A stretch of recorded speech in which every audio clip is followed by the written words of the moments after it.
Hallelujah यीशु मसीह की आई सोच और विचार करके आज परमेश्वर की महिमा कर हालेलुया हालेलुया एक हाथ मिला के कह दो हालेलुया यीशु मसीह की हाँ किसी वसी भाई बहन सोचो तो विचार करा रे चला एक दो तीन किसी वसी भाई बहन सोचो तो विचार करा रे किसे किसी भाई बहन सोचा तो विचार करा रे अपने अपन जिए से कुछ नहीं मिलेगा यीशु संग जिए से कुछ मिलेगा अपने अपन जिए से कुछ नहीं मिलेगा यीशु संग जिए से कुछ मिलेगा अकेले कितने संग तेरे जिए किया यीशु तेरे संग किया अपना अपना ताली बजा के परमेश्वर की महिमा करे चला ताली सब हाथ उठाए दे जोर से फिर से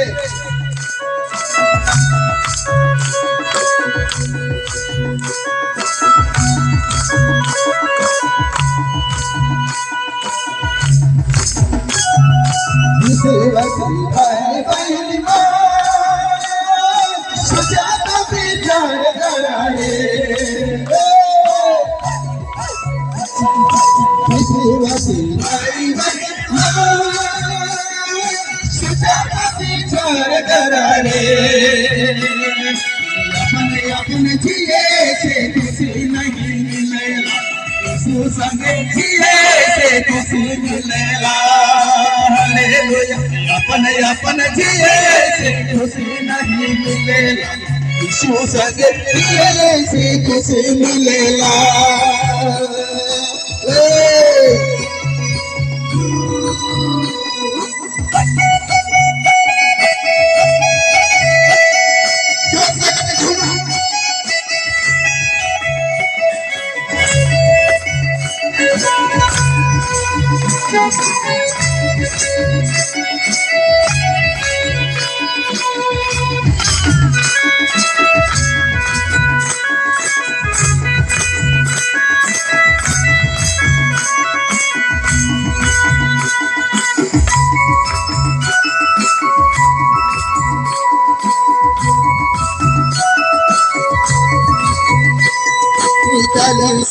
भाई बहन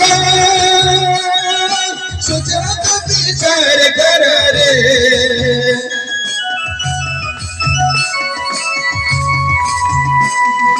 चली सके भाई बहन सोचा तो विचार करा रे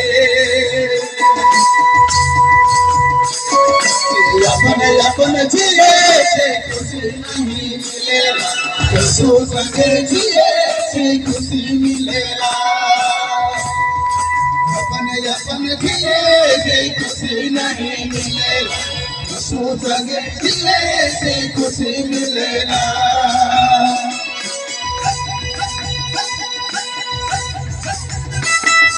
खुशी ना देखा यीशु संग जिए से कितना दुख दिया लगे ना आपको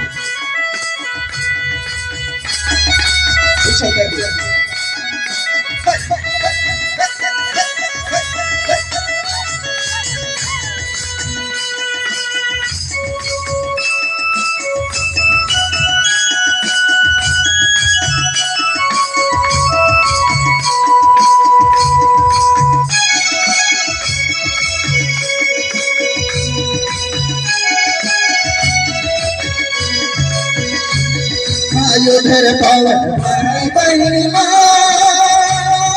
सोचा तो विचार करा रे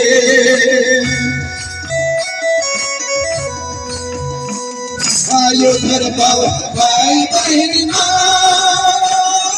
सोचा तो विचार करा रे अपने अपने जिए से खुशी नहीं मिलेगा, यीशु संगे जिए से खुशी मिलेगा। अपने अपने जिए से खुशी नहीं मिलेगा, यीशु संगे जिए से खुशी मिलेगा।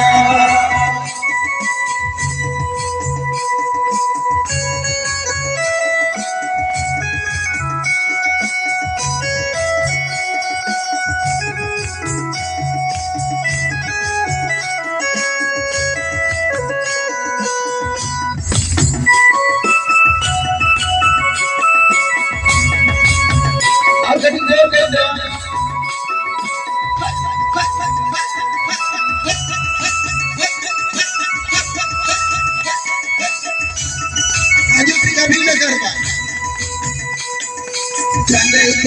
खाने बहना सुजान में चढ़ करारे, चले खाने बहना सुजान में चढ़ करारे। अपने अपने जिए से खुशी नहीं मिलेगा, यीशु संगे जिए खुशी मिलेगा। अपने अपने जिए खुशी नहीं मिलेगा, यीशु संगे जिए खुशी मिलेगा। अपने अपने जिए खुशी नहीं मिलेगा, यीशु संगे जिए खुशी मिलेगा। अपने अपने जिए खुशी नहीं मिलेगा, यीशु संगे जिए खुशी मिलेगा। यीशु संगे जिए